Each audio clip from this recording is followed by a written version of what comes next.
Desert के बारे में सोचते ही आपके दिमाग में क्या आता है? जलते सूरज के नीचे रेत के पहाड़, चमकती रेत के तालाब, थके हारे ऊंट। लेकिन ऐसा नहीं है। यहाँ पर एक ट्विस्ट है जो आपको हैरान कर सकता है। डेजर्ट यानी रेगिस्तान में रात को ऐसी ठंड पड़ती है जो आपकी हड्डियों तक को जमा सकती है। ऐसी सर्दी कि आपको गर्म जैकेट की जरूरत पड़ जाए। पानी बर्फ बन जाता है और ऐसा तो कुछ जगहों पे हर रोज होता है। ये कैसे मुमकिन है कि कोई जगह आपको दिन में झुलसा दे और रात को उसी जगह पे आपकी हड्डियां जम जाए। Welcome to the show, let's begin. आइए सबसे पहले समझते हैं कि डेजर्ट होता क्या है। डेजर्ट का मतलब गर्मी नहीं होता बल्कि ऐसी जगह जहां साल में 10 इंच या 25 सेंटीमीटर से कम बारिश हो। रेगिस्तान का मतलब खुश्क होता है, गर्म नहीं। इसका क्या मतलब है? एंटार्क्टिका भी एक डेजर्ट है। जी हाँ, इसी तरह ग्रीनलैंड भी और सहारा भी, ये सभी डेजर्ट हैं। डेजर्ट का कॉमन फैक्टर गर्मी नहीं, मॉइस्चर की कमी होता है। मॉइस्चर टेम्परेचर को कंट्रोल करता है, लेकिन जो जगह खुश्क होती है वहां पे टेम्परेचर को स्टेबल रखना बहुत मुश्किल होता है। डेजर्ट दिन में गर्म होते हैं क्योंकि सन रेज डायरेक्ट धरती से टकराती हैं। उनको कोई चीज नहीं रोक सकती, जैसे क्लाउड्स, मॉइस्चर, जिससे रेत बहुत जल्दी गर्म हो जाती है और इसी वजह से वहां का टेम्परेचर 50 से 60 डिग्री सेल्सियस तक टच कर जाता है, जिसमें आप अंडा भी फ्राई कर सकते हैं।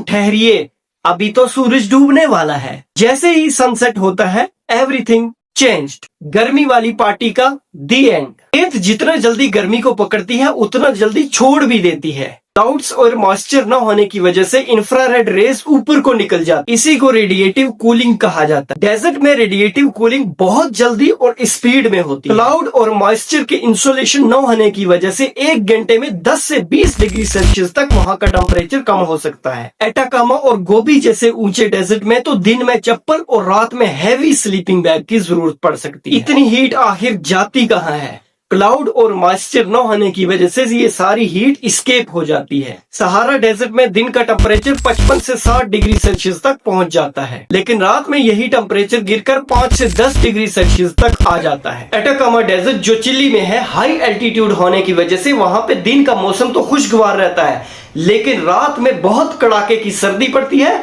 जिससे वहां का टेम्परेचर फ्रीजिंग पॉइंट से भी बहुत नीचे चला आता है। अमेरिका का मोजावी डेजर्ट बदलते मौसम की सबसे बेहतरीन मिसाल पेश करता है। पसीना बहाने के 2-3 घंटे बाद आपको हुडी की जरूरत पड़ सकती है। में रहने वाले जंगली जानवर थर्मो रेगुलेशन में एक्सपर्ट होते हैं। लाखों सालों की इवोल्यूशन से उन्होंने अपने आप को शदीद गर्म दिनों और जमा देने वाली ठंडी रातों दोनों को संभालने के लिए तैयार कर लिया है। जरबोआ एक चूहा है जो बिल बनाता है और बिल रात भर गर्म रहता है। ये सिर्फ शाम के वक्त निकलते हैं ताकि दिन की गर्मी और रात की ठंड दोनों से बचा जा सके। साइड विंडर स्नेक रेत को इंसुलेशन के तौर पर इस्तेमाल करते हैं। वो सर्दियों में रेत के नीचे छुप जाते हैं। इसी तरह बिच्छू अपने आप को सुस्त कर लेते हैं ताकि एनर्जी और हीट दोनों को बचाया जा सके।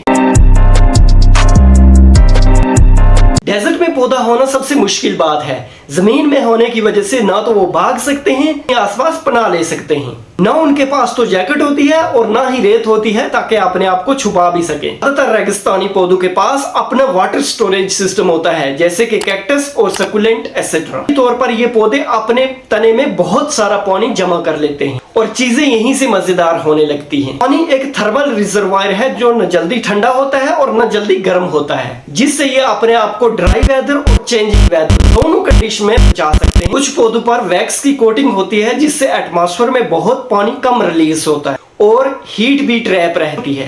कुछ पौधों पर तो छोटे छोटे बाल होते हैं जो उनको रात में ठंड से बचाए रखते हैं। सिर्फ इतना ही नहीं, रेगिस्तान में बहुत सारी और भी चीजें हैं जो आपको हैरान कर देने वाली हैं।